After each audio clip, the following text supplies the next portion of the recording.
So everyone says you need years of experience to make multiple six figures a year, but that's just not true. As a matter of fact, here are 5 high-paying sales careers for new college graduates or just career shifters with little to no experience to make hundreds of thousands of dollars per year. And the last one actually blows all the other ones out of the water. Now, why is this important and why am I even making this video? The reality is that most people pick their first career completely emotionally or randomly. As a matter of fact, you are most likely to pick a career path that your family recommends for you or that your friends do, right? And in actuality, what's more important is that you pursue a career that not only pays well, but teaches you real world skills, real world experience that translates with you for the rest of your life so you never have to worry about that again. Here's the truth, guys. Sales is one of the only fields where your income is based on performance, not based on a 4-year degree, a master's degree, or specialized schooling, and you have the capability to make multiple six figures a year. And no, I'm not talking about used car sales. I'm not talking about solar sales. I'm talking about actual corporate business to business sales. I broke into a high paying sales industry, which is one of the ones that we're going to talk about here today, at age 23. And by age 24, I was making multiple six figures a year. I've also trained and mentored people that broke into that same industry right out of college as well with little to no experience. So I'm going to give you the real break, okay? So let's dive in. Here are the criteria that we're using to rank these 5 careers. First is income ceiling. How much money can we realistically make in this role? And how high can we go? The second is the speed to hitting our first $100,000 per year. How quickly can we expect to make over $100,000 a year as a beginner, as someone with little to no experience? The third is skill development. What other desirable traits will we learn and develop as part of this role that will allow us to make career shifts later on in life and always make us a desirable person? Plus, some of these are actually going to be really great for you if you want to be an entrepreneur down the line as well. Fourth is going to be work-life balance. I think this gets beat to death, and I also don't like going into things already with the mindset of how little can I do. But the reality is we all want to be able to enjoy our lives outside of work, and some of these are better than others for that. Okay, so number 5 on this list is software sales or SaaS sales. SaaS stands for software as a service. This is a subscription-based model typically for softwares. Good examples of this would be Oracle or Salesforce.com. Now, the role that I'm specifically talking about here is what's known as an SDR or an associate rep, because this is the entry-level position. SDR stands for sales development rep, also known as a business development rep. And in this role, you're selling software solutions to other companies. This is known as a business to business sale. We're going to be talking about this a lot. Now, as a junior software sales rep, as a beginner, a business development rep or sales development rep, you are basically cold calling. Your goal is to generate leads that you then give to the closers to then actually close the sales. Some of the pros of this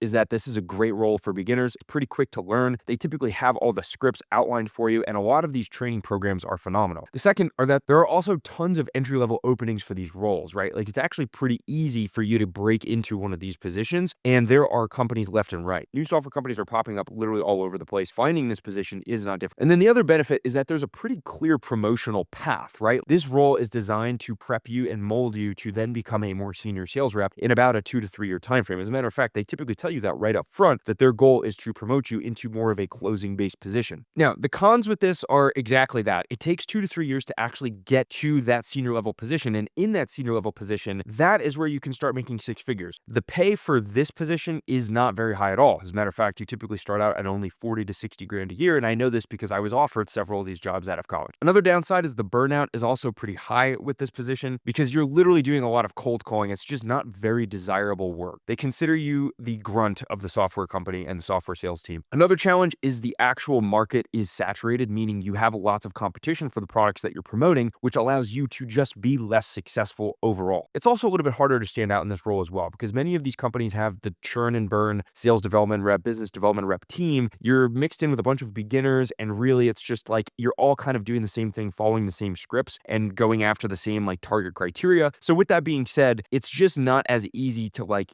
make yourself known, give yourself a name for yourself, and really progress. Now, I do think software sales down the line, when you get into senior level positions, the income potential gets way higher. But again, not everyone in the software sales world is making multiple 6 figures. It's actually pretty rare to exceed about $150,000 a year unless you work for a massive company with a massively successful product. So overall, this is a great role. It's just not the best on the list. Now, number 4 is insurance sales. Okay, so this could be life insurance, this could be health insurance, or this could be like commercial liability insurance. So this could be either B2B, business to business, or B2C, business to consumer, where you're literally selling to a regular working professional, mom and pop, etc. And depending on the type of insurance that you sell, the job itself will be a little bit different, but overall the gist of them is about the same. The pros are that the income potential is really high. There are people in insurance sales making hundreds of thousands of dollars per year, if not 7 figures. You have a pretty flexible flexible schedule. Depending on which area of insurance you work in, you can either work from home remotely or you actually construct your hours around your clients. Keep in mind, the B2C insurance sales guys sometimes start work later in the day because they want to go after people when they come home from work. There's also a really low barrier to entry to break into insurance sales, so the opportunities are very abundant. They do not care about your experience. In most cases, they don't even need you to have a bachelor's degree, but the reason why the barrier is so low is because of some of the cons that I'm about to mention. So the first downside is this is a very heavily prospecting role. I mean, this is literally cold calling to a T. People that are not interested, people that are not talking to you, that you are reaching out. And although the income potential is very high, it typically takes years to accumulate this kind of income. The way that it works is you need to build your business over time. As a matter of fact, when you first start out, you might have no business, no commissions, no income. They may give you a little bit of a guarantee for a couple of months, but you have to generate your pipeline of leads. Now, the cool thing is in insurance sales, you actually get monthly reoccurring commission. So if you sign someone up and they pay whatever, $1,000 a month for their insurance, you get a piece of that every single month, month after month, just recurring. But you can see here that you only get a small piece of that. So you need to have lots of customers for this to be really, really lucrative. And with that, typically doesn't get that lucrative until you have years and years of building that customer book. The churn rate is also extremely high. And when I say churn rate, I mean both at working in this industry as well as your customers will be frequently bouncing from insurance company to insurance company. And the burnout in insurance sales is super high on the actual sales side. Most people don't even make it far enough to see that kind of income because they do it for 1 to 2 years and they just can't stand all the cold calling. So look, this is a really great place to work if you are a hustler, but the income is inconsistent and there's not really much prestige in insurance sales either. So not my favorite on the list either. Now, number 3 is real estate sales. So you can think of this as in like being a realtor as well as commercial real estate sales. And I think most of you already know the pros and cons of this, right? The first is that the income potential is unlimited. If you are a top tier rep and you build that book of business over time, you can make a very, very significant amount of money. Keep in mind, you typically get anywhere from 3 to 5% of property sold. These are very high ticket items. Properties sell for 300, 500 millions of dollars. So the income potential is really, really good. It's also a very entrepreneurial role. This is not a position where you're really going to be stuck behind a desk all day. You're meeting people face to face. You're shaking hands. You're developing a lot of real world skills, and you are responsible each day for coming up with your own schedule, being productive based on what you see fit, and you're branching out your personal brand. There's also really great networking exposure, especially if you're selling the right avenue of real estate. You get tied in with really big investors, people that you might be able to tap on the shoulder down the line for future opportunities for yourself. Now, the cons with real estate sales: no salary, requires special licensing. It's also insanely competitive and saturated. If I'm not mistaken, there are millions of registered realtors in the United States now. Millions. And similar to insurance sales, this is an industry that you have to stick with for multiple years to really, really make good income. It's a grind. You're also working on the weekends. Most of your showings are going to be Saturdays and Sundays because that's when people are off of work, with the exception of commercial real estate that might be a little bit more ingrained to the business hours. The income is very, very inconsistent. You'll have months where you're on top of the world and months where you're eating ramen noodles. So look, I love and respect real estate sales. I think this is a great, great long-term career if you love the idea of staying in real estate and you want to do it long-term. But this is terrible for most new graduates who want like stability. They also want to be in an area where they can be mentored by senior reps. SaaS and insurance has a little bit more of that mentoring and good training. So real estate sales, great on the income scale. Don't love it for everything else. Now, number 2 is business to business tech, logistics, or staffing sales. So in this role, what you're doing is you're selling to other companies. You represent a company, you're selling a product or service to another company. And I'm not talking about software, and this is basically everything excluding software. So this might be actual like physical technology. This might be logistics. Maybe you're selling like a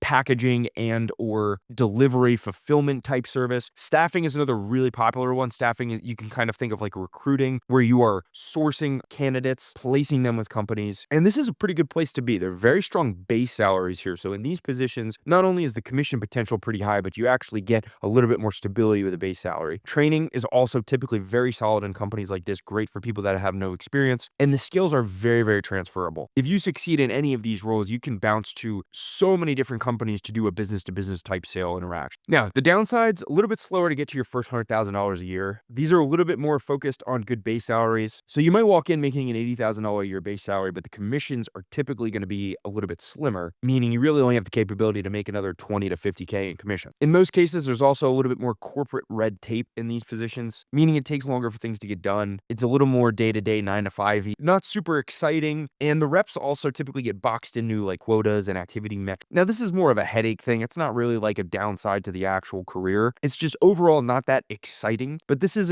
a strong choice for those that are looking for a little bit more safety, stability, career development, good income, and future growth potential opportunities to get promoted and move into different areas of the company. Now, if you haven't put two and two together just by the name of this channel, number one on this list is medical device sales. And guys, look, I'm so biased, but I have the right to be. I was 24 years old making multiple six figures a year. I had a company car that was paid for. I had some of the best benefits on the planet, the best work-life balance. It's so entrepreneurial. You get to create your day-to-day schedule. You get to network with society's most valuable people, doctors, surgeons. I could go on, but here's the actual bullet points. It is one of the fastest paths to making multiple six figures. As a matter of fact, you could typically start out in your beginner role at $100,000 or more. There's very clear upward mobility. You could start out as a junior rep. You can move into a senior rep making hundreds of thousands of dollars per year. And you might even just want to stay there because the role is so good and you can make $500,000 a year. But then you have the potential to move into senior sales positions, move laterally into marketing, still making six figures, still having great income growth. It's also a very prestigious role. There's a lot of meaning behind it. You are directly impacting the lives of patients. Your technology is literally used in life-saving surgeries for people. The skill set makes you recession resistant. It's also a recession-proof industry. It's healthcare related. And technology is advancing so much that doctors and hospitals will always need reps to explain how it works and help them implement it. This has like incredible long-term career trajectory, seriously. Now, being brutally honest, let's talk about the con. First, the interview process is insane. It's a competitive industry, so getting through the interview process is pretty rough for beginners. You also need to be a very coachable, resilient, persistent person. Like, these companies will not hire you if they have any inkling that you are not going to listen to everything that they want to say. If they have any inkling that you are not a moldable person. And probably the biggest downside is depending on which company you work for, what your territory looks like, you're talking a lot of windshield time, a lot of time on the road, sometimes 2 to 3 hours a day. Now, granted, it's not just a commute, it's actually very entrepreneurial. You're bouncing between hospitals. You're not in the same place every day. You get to meet people, but that is probably the most annoying, tedious part of the job is you're going to be on the road a lot, most likely. Now, I saw that as a plus because again, wasn't stuck behind a desk all day. You had the freedom and autonomy to travel throughout your territory. And honestly, ride in the car for 2 hours a day, listen to great podcasts, great audiobooks, connect with family members, have phone calls. Honestly, guys, it's just the best place to be. That's the career I chose. That's the career I recommend. And it's a career that changes people's lives. So if medical device sales sounds intriguing to you and you're new to this idea, I'd recommend watching this video where I talk about what the role is, what to expect, and some tips for breaking in as a complete beginner. Now, I'm Vince. I'm the founder of Medical Device Sales Academy. We help new college graduates, healthcare workers, and career shifters with little to no experience land their first six-figure medical device sales job in as little as 90 days by working with them one-on-one to make them recruitment ready. Now, we do this because we also run a recruiting company. We're actively building relationships with medical device companies. So if we help you to become a desirable candidate, we could just place you at one of the companies that we have relationships with. It's a win-win. So if you've already heard of medical device sales and you're really interested in getting into the industry and landing your first job as a beginner, I'd recommend you apply for Med Device Sales Academy. Just click the link in the description of this video and fill out an application to be part of Medical Device Sales Academy. Otherwise, if you just want some free content, this YouTube channel, podcast, this is the best place to be. See you next time.